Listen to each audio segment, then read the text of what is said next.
B Ed second year, विषय Hindi, lesson 10 unit 3, लेखन में पठन के बीच संबंध बनाना पाठ का नाम है। और आज का जो टॉपिक है, बाल साहित्य का पढ़ना, लिखना, सीखने में योगदान। बाल साहित्य का पढ़ना, लिखना, सीखने में योगदान। बालकों के मनोरंजन तथा उनके हित को दृष्टि मध्य रखकर लिखा जाने वाला साहित्य बाल साहित्य की श्रेणी में आता है।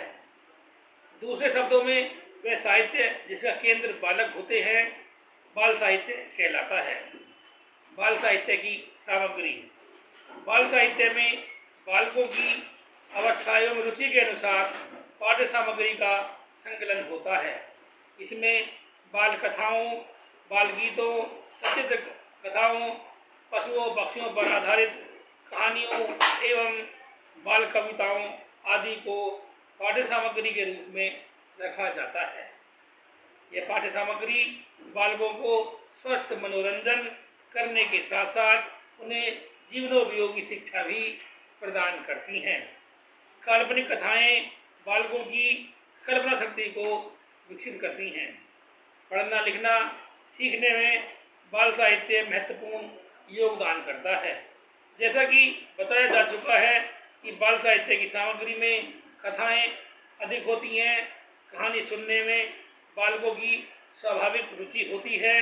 प्रारंभ में उन्हें दादा दादी, नाना नानी आदि से कहानी सुनना अच्छा लगता है, किंतु जब वे पढ़ना लिखना और आत्मीकरण सीख जाते हैं तब उनके झुकाव लिखित कथाओं की ओर हो जाता है।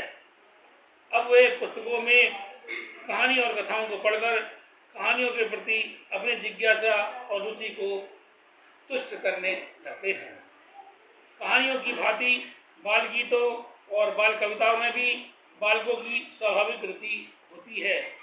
प्रारंभ में वे माता पिता अथवा अपने भाई बहनों से गीत एवं कविताएं सुनते हैं, किंतु जब वे समझदार हो जाते हैं तब वे स्वयं लिखित गीतों एवं कविताओं को गा गा कर पढ़ने लगते हैं। बाल पुस्तकों में प्रकाशित सचित्र गीतों, कथाओं और हास्य व्यंग्य प्रदान चुटकुलों में बालकों की अधिक रुचि देखी जाती है। यही कारण है कि नंदन, चंपक आदि बाल पुस्तकों में सचित्र पाठ्य सामग्री देखने को मिलती है।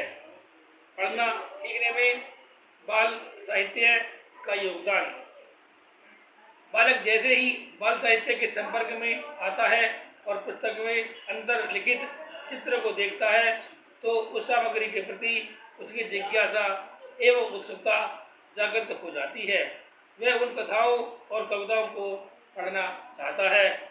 पाठशालाई पाठ्यक्रम में वह रुचि चाहे न ले, चाहे उसे पठन का समुचित अभ्यास न हो, किंतु वह उन्हें पढ़कर ही अपनी जिज्ञासा को शांत करना चाहता है।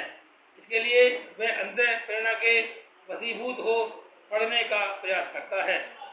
प्रारंभ में वह त्रुटिपूर्ण पठन करता है, किंतु बार बार रुचिपूर्वक पढ़ते रहने से धीरे धीरे उसे पठन का अभ्यास हो जाता है और इसी प्रकार वह पढ़ना सीख जाता है। एक समय ऐसी स्थिति आ जाती है कि वह सूक्ष्म पठन, मौन पठन एवं द्रुत पठन में अभ्यस्त हो जाता है। लिखना सीखने में बाल साहित्य का योगदान, ये टॉपिक है। लिखना सीखने में भी बाल साहित्य विशिष्ट योगदान करता है। इस योगदान को निम्नलिखित रूप में समझा जा सकता है। नंबर 1, हिंदी भाषा की विशेषता है कि इसमें जैसा उच्चारण किया जाता है वैसा ही लिखा जाता है। जब बालक सही उच्चारण के साथ पढ़ना सीख जाता है तो स्वाभाविक रूप से वह सही एवं शुद्ध लिखना सीख जाता है। नंबर 2, बार बार पढ़ने से लिपि चिन्ह बालक के मस्तिष्क पर अंकित हो जाते हैं। इस प्रकार उसे लिपि और मात्राओं का पर्याप्त ज्ञान हो जाता है। नंबर 3, कविताओं, कहानी, गीतों आदि में विराम चिन्हों का प्रयोग होता है। जब बालक विराम चिन्हों का ध्यान रखते हुए बार बार अध्ययन करता है तो उसे विराम चिन्हों के सही प्रयोग का ज्ञान हो जाता है। नंबर 4, बाल साहित्य के अनुशीलन से बालक के शब्द भंडार में वृद्धि होती है। हिंदी भाषा साहित्य में नूतन शब्दों का सटीक प्रयोग होते हुए देखकर उसे नवीन शब्दों के प्रयोग का भी ज्ञान हो जाता है। नंबर 5, बाल साहित्य में वाक्य के विविध भेदों का प्रयोग भी मिलता है। इससे बालक वाक्य के भेदों से परिचित हो जाता है और वह उनका समुचित प्रयोग करना भी सीख जाता है। नंबर 6, बाल साहित्य में लोकोक्तियों, मुहावरों तथा सूक्तियों का प्रयोग होता है। इन्हें पढ़कर बालक को अनेक वाक्य प्रयोग का ज्ञान होता है। साथ ही साथ अनेक लोकोक्तियों, मुहावरों एवं सूक्तियों के भंडार में भी वृद्धि होती है।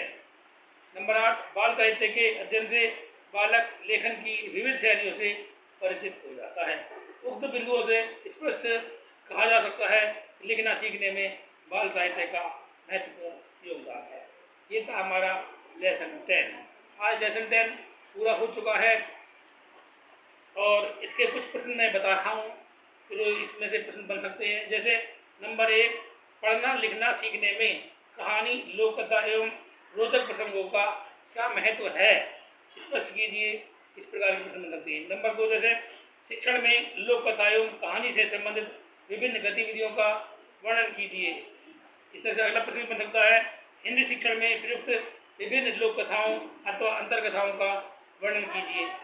इस तरह से और बन सकता है प्रश्न, पढ़ना लिखना सीखने में बाल साहित्य का क्या योगदान है, समझाइए।